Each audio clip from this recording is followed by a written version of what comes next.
Hello, everyone. Oh, it's so good to see some familiar faces. We're just going to give another minute here for folks to join us.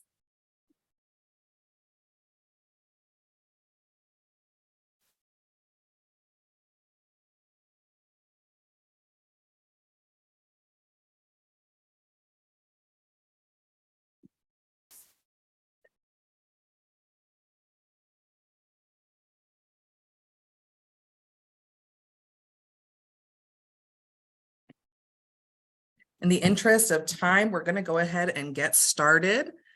Welcome, everyone, and thank you so much for joining us for our webinar today about submitting a grant proposal for VITA funding. Whether you're seasoned in the field of free tax prep or you're preparing to operate a VITA program for the first time or the first time with cash, we're glad you're here and are grateful for your commitment to providing this important service at tax time. If you don't know me, my name is Megan Bautista. I'm the program manager for tax partnerships here at the Cash Campaign. I'm joined today by Sarah Johnson, who's the co-founder and COO of Cash. And she is in you can see her square there, she's waving. At this time, I invite everyone to introduce yourself in the chat box. You can include your name, your organization, how many years you've been offering VITA, or if you're new to VITA, something that makes you excited about offering VITA for the first time. So go ahead and take a moment to introduce yourselves. For those of you who are not familiar with us, the Cash Campaign of Maryland is a nonprofit organization whose mission it is to promote the economic advancement of low to moderate income individuals and families in Baltimore. And with the help of our dedicated partners such as yourselves, we're able to advance this mission throughout the state of Maryland. You can learn more about Cash by visiting our website, which is www.cashmd.org. One of the ways that Cash accomplishes our mission is by offering free financial services and programs to low to moderate income Marylanders. Our most popular program, and I will admit that I'm a bit biased about this, is free tax preparation. If you or your household made $64,000, hello, upper limit, new limit for our program, you may qualify, your clients may qualify for free tax preparation. Cash provides free volunteer income tax assistance, or VITA, to help low-income individuals and families file their tax returns, avoid predatory fees, and claim tax credits such as the Earned Income Tax Credit. This is what we're all here for. We'll talk more about that in a moment, but I'm going to tell you a little bit more about the other services that Cash offers. Cash also provides free financial education workshops. There are recordings of workshops as well as live workshops available on our newly revamped MD Cash Academy website. And they cover a range of topics such as how to track your spending and create a budget, how to improve your credit, debt repayment strategies, home ownership preparation, accessing public benefits, how to pick your financial institution. There's tips for small business owners, plenty of content on consumer protection and cybersecurity, how to talk about money with others and understand your money personality, and so much more. There is lots of great content on that website for you and for your clients. Also, Cash's case managers can screen clients and determine their eligibility for various public benefits, such as utility and energy assistance, supplemental nutrition assistance program, or SNAP, or food stamps, and so much more. It's a great program for people who are having trouble getting by month to month, as they may qualify to receive local, state, or federal benefits. It's a great program that we encourage you to encourage your clients to check out.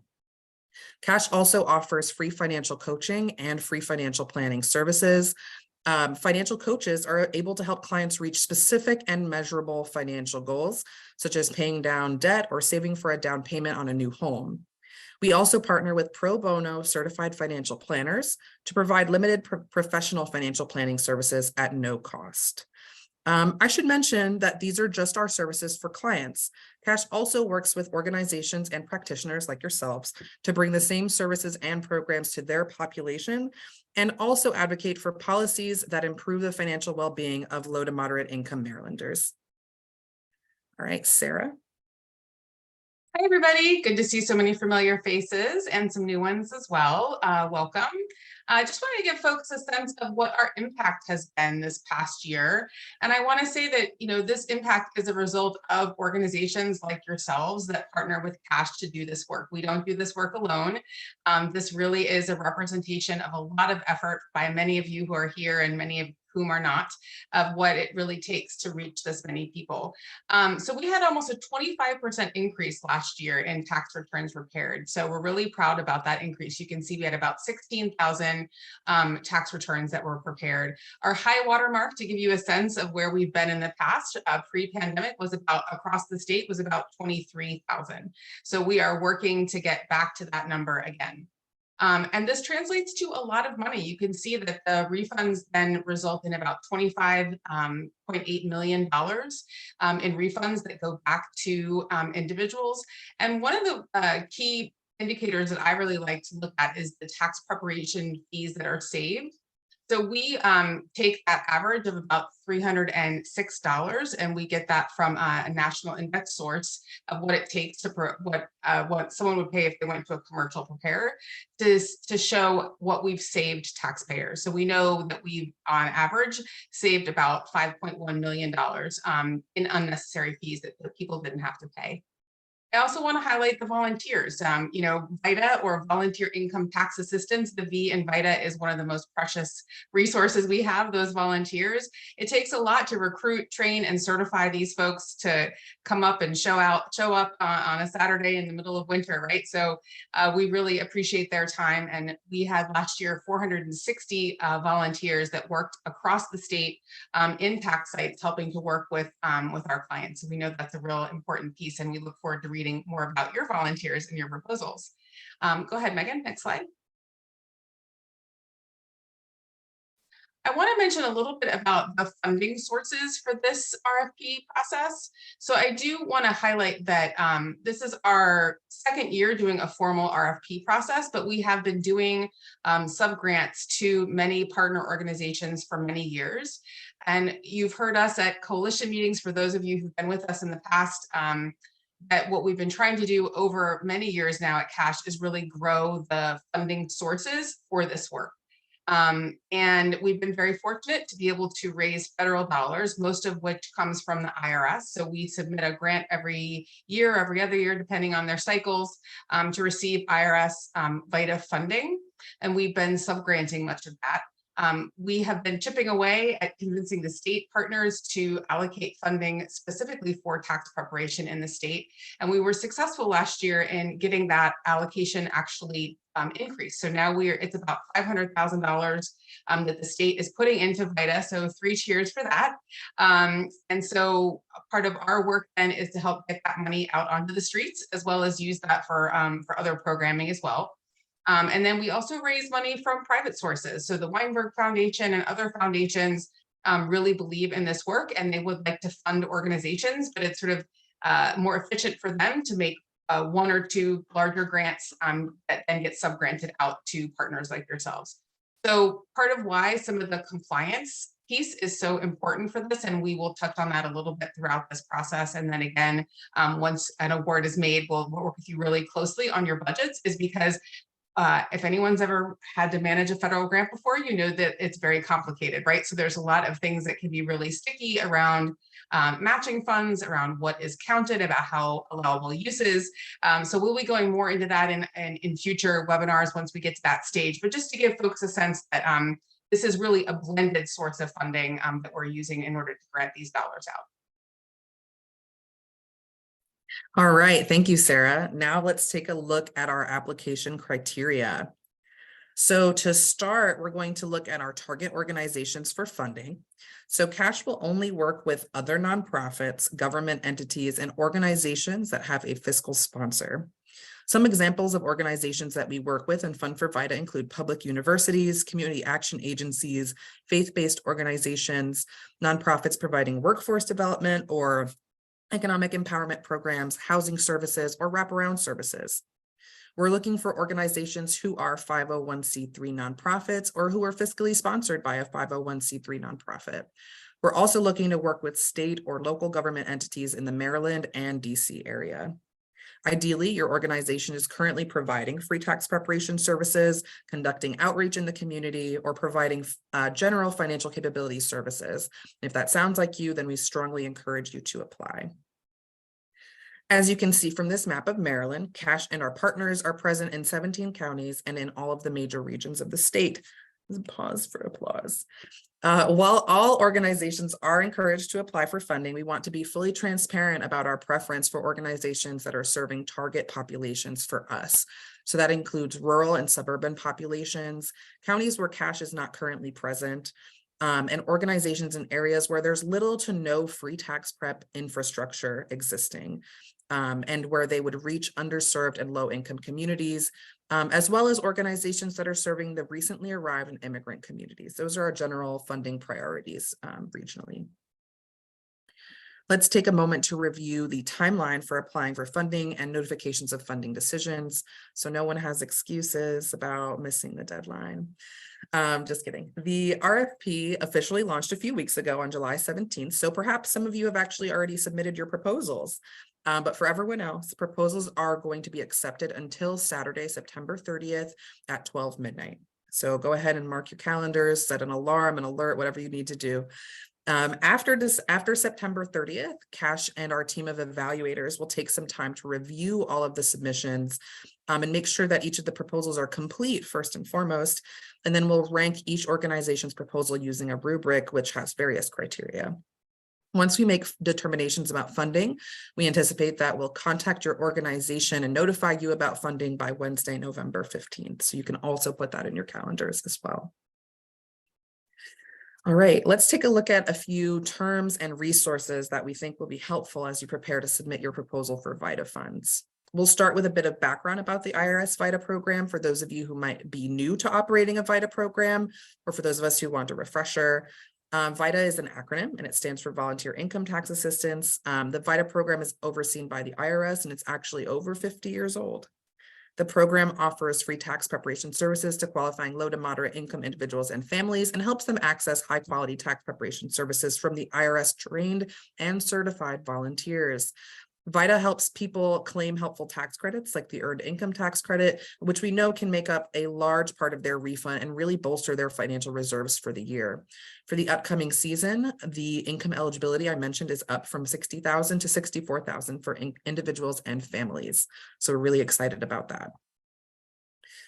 For those of you who are new to running a VITA site or who would like a refresher, we encourage you to view the IRS Pub 5088 site coordinator training, as well as Pub 5683, the VITA handbook for partners and site coordinators.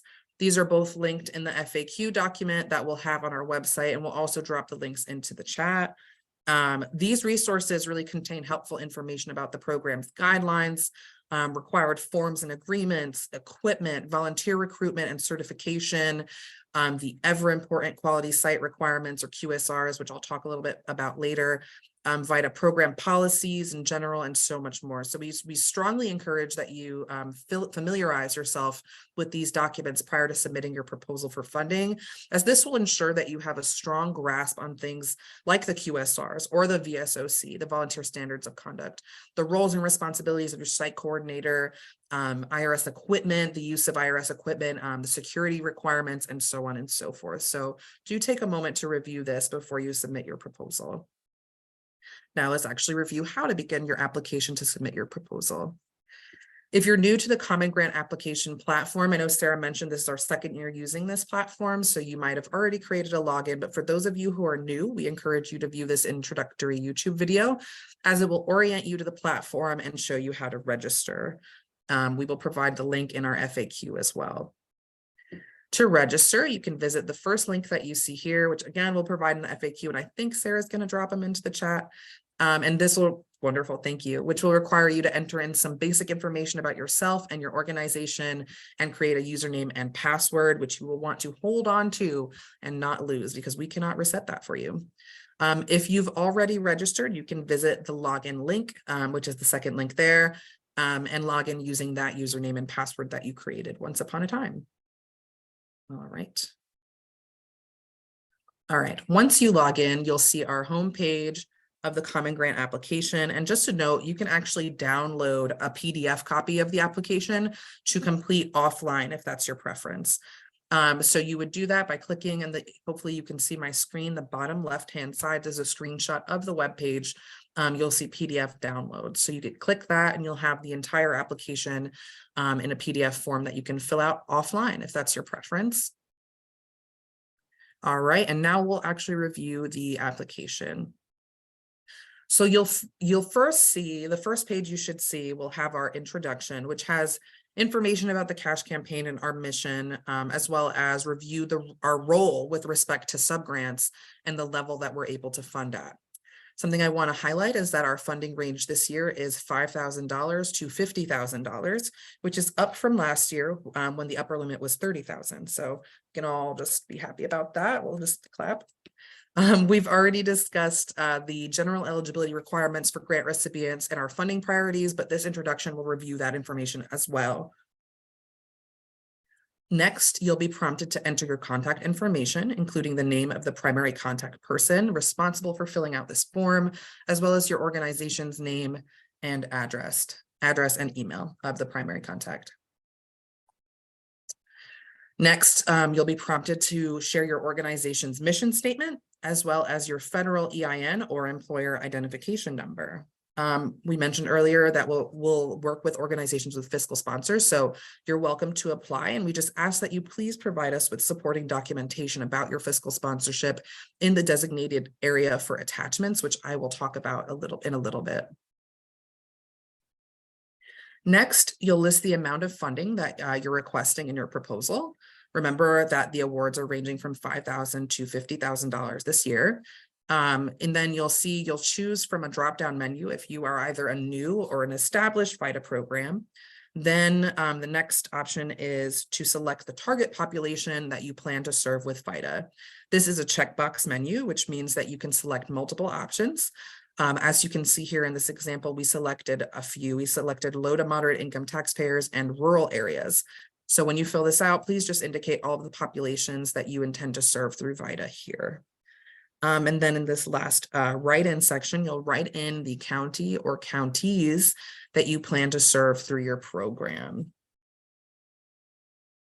All right, Sarah, I'm going to pass off to you for the mission alignment.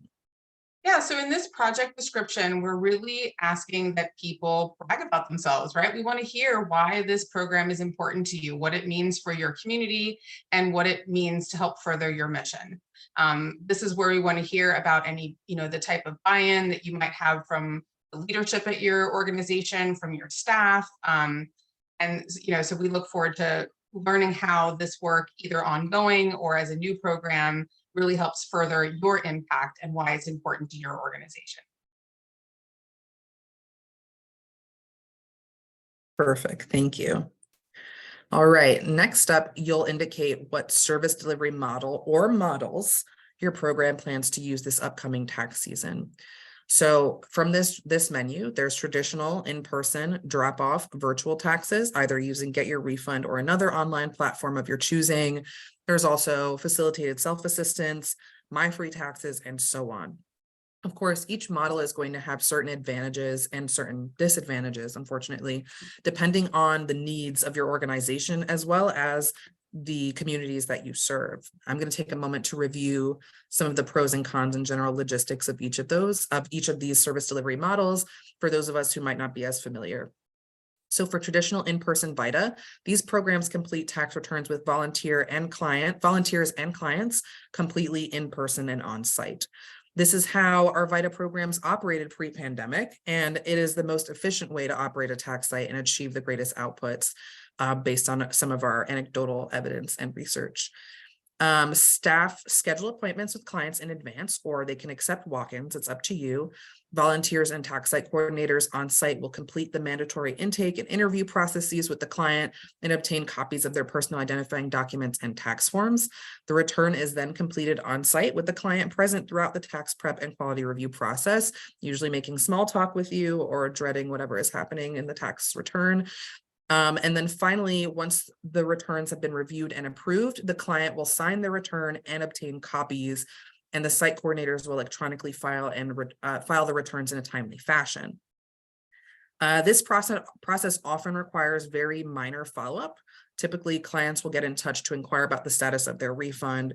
Why haven't I gotten my money yet? What's going on? Or request an additional copy of their return because they lost it, the dog ate it. But otherwise, it is very light touch once the appointment is complete, which is another reason why this is a favorite service delivery model amongst seasoned VITA programs. Of course, any in-person program must contend with certain challenges, such as volunteer management, especially in this post-pandemic age that we're in. We've received a lot of feedback that many volunteers prefer to serve in a virtual capacity, either due to ongoing concerns about the coronavirus or because of simply the convenience of being able to volunteer remotely. And the reality is that this has hindered in-person VITA programs who really rely on in-person volunteers to show up on site. So that's something that you should consider if you're thinking about running a traditional in-person VITA program, but you might not have as many in-person staff members as you would like. Next, I'll take a look at drop-off. So drop-off programs are like traditional in-person programs with modifications to include the use of off-site tax preparers. This is helpful for organizations that do not have the capacity to operate a traditional in-person program, but whose client demographic would struggle to navigate the technology and the virtual aspects of a fully virtual program. With drop-off programs, organizations will provide in-person and on-site intake and interviews with clients, but then they scan the client's documents typically to a VITA volunteer who will be off-site somewhere else and preparing the return remotely. Then the remote preparer and remote quality reviewer will get in touch with the client, either by phone or Zoom video call, something like that, to complete the rest of the process and to conduct any follow-up during the appointment. The final step is of obtaining the client signature and providing the client with a copy of their return can actually either happen remotely or virtually, virtually, or in person, depending on the program. You can obtain client signatures using DocuSign, and you can use encrypted email to share your client's tax returns with them. Or clients can come to your physical drop-off location to provide their signatures and obtain their copies if that's easier for you and for them. Drop-off programs can be very successful, but can also be very challenging to operate, as many of you I'm sure know. This mostly depends on the technological competence of your clients, as well as your program's ability to adapt to meet those clients where they're at with these challenges. But that said, it's a great option for organizations that would like to limit the physical interactions with the public and for organizations with limited staff capacity, particularly in person. Next, let's look at virtual. So for virtual service delivery, every step of the process is conducted virtually, from intake and interview down to obtaining the client signatures. It's a great option for organizations that have physical space restrictions and a motivated and technologically competent volunteer pool and client base. Clients will be expected to navigate sharing their ID and tax documents with your program, which can mean uploading documents to a portal, securely emailing documents, or sharing their screen mid-Zoom, and more. It can mean a lot of different things. Preparers and coordinators are tasked with providing a high level of technical assistance to clients, as well as navigating certain high-tech components of their program, like opening a breakout room in Zoom, sharing their screen, transmitting an encrypted email, and more. So while this is certainly a good option for some programs, it might not be a good fit for your organization if your clients tend to struggle with certain aspects of technology and maybe they thrive more so in in-person settings. With virtual programs using Get Your Refund, you'll have a specifically designed online platform that was engineered by an organization called Code for America, and that platform will connect your organization with clients seeking services in your region. Then the clients upload their documents and complete their paperwork in that portal using a computer or a mobile device. And then the Get Your Refund platform, when bundled with TaxSlayer, can actually be a super efficient virtual option. But we also know that sites might want to explore other options and offer virtual tax prep using other platforms of your choosing. Then we have FSA, or Facilitated Self-Assistance, in which the client is behind the wheel driving the entirety of the process, including preparing their own return and so on, while a certified volunteer from your organization provides guidance and support to them throughout their process. It's a great way to increase the number of clients you're able to work with throughout the season, and it's an even better way to reach harder to reach communities in your area without adding too much burden to your staff. But again, this is only successful if your clients are technologically savvy and if their returns are not terribly complex. And determining this will require a bit of work from your staff on the front end, so do be aware of that. My Free Taxes is another option for clients to self-prepare their returns and is unique because it historically does not have an income limit. So if you're finding that many of your regular clients are suddenly over income for your program, offering them the opportunity to self-prepare their returns using My Free Taxes is a great option for your organization. Just like FSA, it requires some work from your staff on the front end and needs to be managed very specifically and separately from your other operations with VITA eligible VITA clients, to be clear. Be sure to take some time. I know this was a lot of information. Be sure to take some time to think through which service delivery model or models make the most sense for your organization before you submit your proposal for funding. And let's take a look at volunteer recruitment and training. So in this next section, you'll complete the volunteer recruitment and training plan. As you know, the V in VITA stands for volunteers. Sarah just expressed how important and integral VITA volunteers are to our program. So having a plan in place for the volunteer aspect of your program is crucial and something we need to see that you've thought through. We want to hear how you plan to secure volunteers for tax season, including who you're targeting with recruitment, where you're recruiting, what recruitment materials you have, like flyers and newsletters, and so on and so forth. If you have an existing pool of VITA volunteers, you can tell us about that and how your organization keeps them coming back every year, and how you plan to honor their commitment to the program. You can also share any data or numbers that you might have tabulated about the number of volunteers that you expect to return versus the number of new volunteers that you plan to recruit and engage this next tax season. If you're working with another organization that is supplying your program with volunteers, you can tell us about that too. And we would love to hear who would be managing your volunteers as well as any sort of credentials that they have for that. Also, be sure to explain how your volunteers will complete their mandatory training and IRS VITA certification exams. What method do you plan to use for training? Will you use Link and Learn? Will your volunteers self-study? Will you be using VITA Train? If you're not sure yet, or you think you'll need support from Cash to train or even recruit your volunteers, this is the time and space to share that with us. So make sure to include that in your proposal as well. Next, we want to hear about how you plan to conduct outreach and get the word out to prospective clients about your program. So we would like to know when you plan to promote the program. For example, what you're doing in the fall before tax season begins to start spreading the word and getting the word out. And maybe you're doing something different once tax season starts, January and maybe February, to drive clients toward your appointments and encourage them to make appointments. You want to know what messages, methods, materials, and channels such as social media, posters, websites, e-newsletters, and more.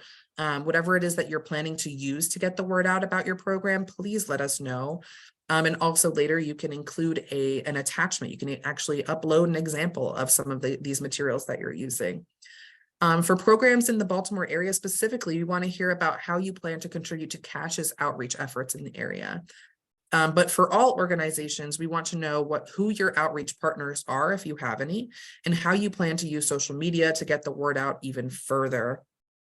Like I said, there's a section about a section at the end of the Common Grant portal where you can upload your flyers and newsletters and things like that. So be sure to let us know if you plan to include those. And then we also would love to hear if you're offering services to any special population, such as providing interpreters to individuals who are hard of hearing or translators to clients with limited English proficiency. All right, next we want to hear a brief summary about your total budget. And to be clear, we understand that some funding will still be pending at the time that you submit this proposal. We don't expect you to have your budget locked down already. We would like for you to write a bit about both confirmed funding as well as pending funding in here. We would love to know about VITA program funding from sources other than Cash for the upcoming year. We're not expecting that you write a lot of text here because you'll actually upload a program budget later that will be detailed. But in this section, you can sort of, format maybe even as bullet points or whatever works for you, actual and potential funders in this funding narrative area. And then we expect that, Cash is not your sole funder for this work. We expect that your organization is both obtaining grants from other organizations and foundations, as well as supplying funding through your own budgets for general operation as well. This is the budget template that you'll be asked to complete. It is available in the Common Grant application portal. So you will first download the budget template, complete it with your information, and then upload it again into Common Grant. But please note that this is the mandatory format that must be submitted to be considered for funding. This form includes line items for training, travel reimbursement, general travel reimbursement, food, which is limited to $500 for volunteers, salary costs, general office supplies, audit services, custodial, space rental, and so much more. But be sure to review this closely and complete it thoroughly. And just to remember to upload it, because we received a couple of applications last year that just did not have their budget plans in them. And that was both funny and upsetting at the same time. Next, we would like to hear if your organization intends to provide any other financial capability services. As you can see from this list, financial capability services can really range to be a number of things, but can be offering your clients financial coaching. You can be offering them public benefits screening. You can be screening them on site or in general. You can offer them the opportunity to sign up for a financial education class and more. You can think of it as pretty much any service that is designed to improve the financial well-being of your clients, but that is not necessarily related to the tax prep process. We want to hear about the services that you're providing either specifically during tax season or in general throughout the entirety of the year. Tax time savings, on the other hand, is something unique to tax season and the tax time moment, as many of us know. Oftentimes, the tax refund is the largest influx of cash into our clients' lives. And we know that this cash can be frittered away through things like check cashing fees for clients who are unbanked or underbanked, for example.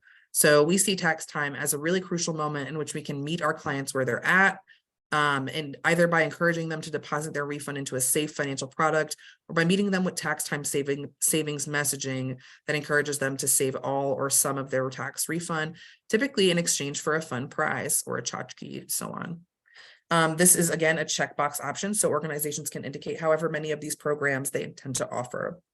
And then organizations who do not currently have a game plan for tax time savings, do not fret. Cash can help you. You can request support from Cash in developing tax time savings programming. As you can see here, that is a checkbox option available as well. All right, then we'd like to hear about your proposed staffing structure for your program. We ask that you have at least 2 site managers for every location that you plan to operate, and we would like to hear from you about how you're planning to provide adequate coverage and support to your sites. You can tell us how you plan to identify your tax site coordinators or managers and what role existing staff will have in operating the site. We would like for you to share your site coordinators and your financial administrators' qualifications with us for this work, and whether they are funded or not. Simply, we just want to know what makes them qualified to be able to run a VITA program. Again, we encourage you to review the VITA Site Coordinator Handbook to make sure that you have adequately planned for identifying and hiring tax site managers in compliance with VITA guidelines. We at Cash understand that staffing is a tremendous challenge for our programs, for our partners. So we just need to see more or less how your organization is thinking through this aspect of the program and addressing the challenge of finding staff to run your program. Then you'll indicate which physical areas and spaces you have in place for your program. And again, you can check multiple boxes here. The options are, is your space accessible for people with disabilities? Do you have ample waiting room? Does your space have locked cabinets for client files? Does your space have sufficient parking? Is it accessible by public transportation? And does your space have a computer lab or other computers or laptops available? I'm going to pass the mic to Sarah now to talk about some of the proposed outcomes. So in this section, we would like you to think through what your proposed outcomes will be throughout tax season. So the number of federal tax returns filed electronically, so that's also known as e-filing, versus the number of tax returns that might be prepared by paper. So we know on average about 5% or less of tax returns are filed by paper, but it does come up from time to time just to give people a sense of scale. For new programs that might be considering applying, we're hopeful that a new program could be able to generate about 150 up to 300 returns. We recognize that it takes a little while for new programs to begin to build their flow, but certainly we've had new partners that have come in and done much more than that. We know that trained volunteers is a big engine driver of this of output, and so we would like you to let us know how many volunteers you hope to utilize through your program. How many site managers or site coordinators you'll have, and as Megan mentioned, the recommendation is that there's at least 2, but we'd love to see 3 if possible, so that there's an opportunity to have breaks and coverage if anyone has a cold and needs to take a break. And also the number of tax sites. So we know that some people are actually proposing to have more than one location, so please let us know that. These are not necessarily set in stone, but they should be, I think, in alignment with your funding request, as well as what your history and track record is of production in the past. So once awards are made, we will work with you to calibrate and refine these outcomes. And if anyone isn't sure and wants to talk this through with us in advance, especially if you're a new applicant and aren't really sure what to propose here, we would love to talk with people before submitting the application. We are very accessible and would be very happy to talk through this component and or any of the model ways to implement the models as Megan was describing earlier. I want to let people know that we will be monitoring your progress towards these proposed outcomes, what is agreed to, and we will have to make funding level reductions if there is not adequate effort or progress towards these outcomes. That's sort of an ongoing process in working with partners. Thanks, Sarah. All right, program quality. We would also like for you to pretty much inspire some confidence in your program by sharing what processes and procedures you all have in place to ensure that you're operating truly a high quality free tax preparation program. For existing programs, you can briefly detail how you follow the IRS quality site requirements or QSRs, which to review, these are ensuring that your volunteers are certified and that you have their volunteer agreements, completing the intake and interview process and quality review process with fidelity, and so on. If you're not sure of what all of the ever important quality site requirements are, or if you need a refresher, we recommend that you review Pub 5166, which is the IRS volunteer quality site requirements. And we will have a link to that in the FAQ document that we've put together to help subgrantees. If you're new to the VITA world, then you can tell us about your performance in maybe another area that your organization offers programming in, and how great you are at delivering on your work in that area. What are some of the ways that you monitor and ensure quality within your existing programs? And how do you think you would apply that to your tax program, essentially? All right, and then in the budget narrative section, you're going to explain to us how you plan to spend the VITA funds that you're requesting from cash in your proposal. So we would like to know with some detail here how your organization plans to allocate each dollar of funding that you're receiving, whether it be to salaries, equipment, space rental, so on and so forth. Again, I cannot encourage you enough to review the IRS VITA grant FAQs on funding specifically. We strongly encourage you to do that because there are certain allowable and unallowable costs. I think Sarah mentioned that a bit earlier. If you're new to receiving federal grant funds, then this is news to you. But if you've had federal grant funds in the past, then you're familiar with this. So either way, make sure that you review the IRS VITA grant FAQ around unallowable costs to ensure that you're requesting and allocating your funds in your budget in a way that's in compliance with the IRS VITA guidelines. And a few things that we want to highlight is if your organization plans to use more than 10% of the funds requested for financial capability services, we would request that you please provide additional details on that in this section. We would also like to hear about your organization's track record in general and strength with respect to fiscal management and reporting procedures. Since all of our grantees are expected to submit invoices in a timely manner and in accordance with their grant agreement, as well as maintain accurate records of volunteer and staff hours and other expenses that you incur throughout the tax season. We would love to hear how your organization plans to manage and comply with our grant requirements and how you've done so in the past, or how you're doing so with other programs in your organization's portfolio if you have not yet operated a VITA program. Next, you'll be prompted to agree to a statement about grant recipients attending a mandatory webinar. We just love our mandatory webinars here. And this webinar in particular is going to outline the allowable uses for grant funds more in depth, as well as review the various reporting procedures for the program. So by clicking I agree, your organization is indicating that you have understood and that you agree to attending mandatory webinars in the future that pertain to your funding. And each organization who is given a grant is expected to attend. And to be clear, grant funds will not be released if your organization does not participate in these webinars. So show up and participate. Lastly, this is the upload document section that I mentioned earlier. You'll be prompted to upload documents along with your application. That includes your signed Form W-9, which is your organization's tax form. It's the only way we can pay you. We need this. And that basically gives information about your organization that we will need in order to make those payments, that in order for us to record that with the IRS. If you're not familiar with the W-9, we recommend that you get in touch with your finance department or person at your organization and review that with them. You'll also submit your budget here. Like I mentioned, first you'll download the budget template, which is the IRS template for the VITA program, and then you'll complete it, and then you'll upload it in this section. If your organization has a fiscal sponsor, you can include relevant documentation such as your sponsor letter, for example, in this section as well. And you'll also upload any tax season collateral here. So like we mentioned, the outreach flyers, the newsletters, maybe you have a social media editorial calendar, so on and so forth. We would love to see you upload that here, but be sure to upload at the very least the budget. That is the most important part, and your W-9. All right, so just to review the timeline again, we're accepting proposals until midnight on the night of Saturday, September 20th. We will then review the proposals and notify your organization about our funding decision by Wednesday, November 15th is what we're targeting.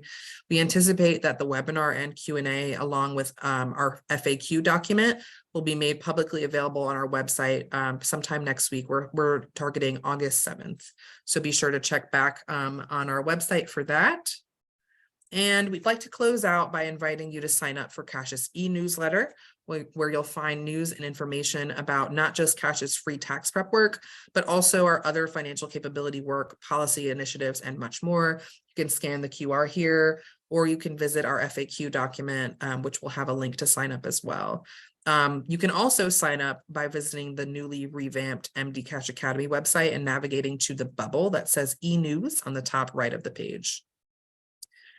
And last but not least, we invite you to register for the Common Sense Conference, which has grown to be one of the region's best learning opportunities for a broad set of practitioners who care about helping individuals and families earn, keep, and save their money.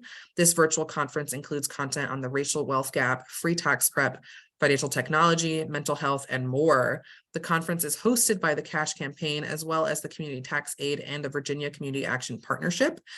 And it will take place in September on the 19th and 20th, and we really hope to see you there. Registration is due to be live any day now, so be sure to check back on the Cash website for that information, or reach out to me and I can send it along to you. And that is it. We're ready to take your questions. Thank you again for coming and for just your partnership and continued support of this work. We have, I guess, 15 minutes or so for questions, so feel free. I know Sarah's been diligently getting at some of the questions in the chat box here, but now is a great time. And thank you everyone for coming. Oh yes, and we're hiring. Good point.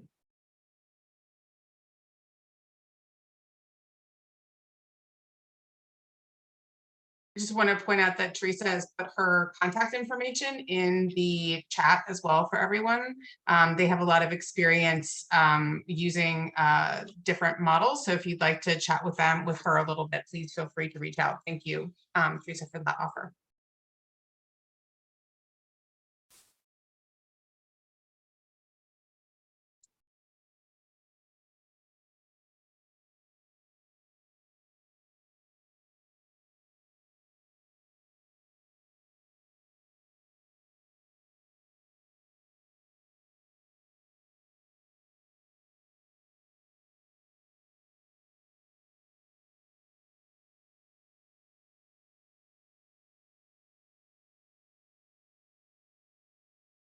Loving the activity in the chat box.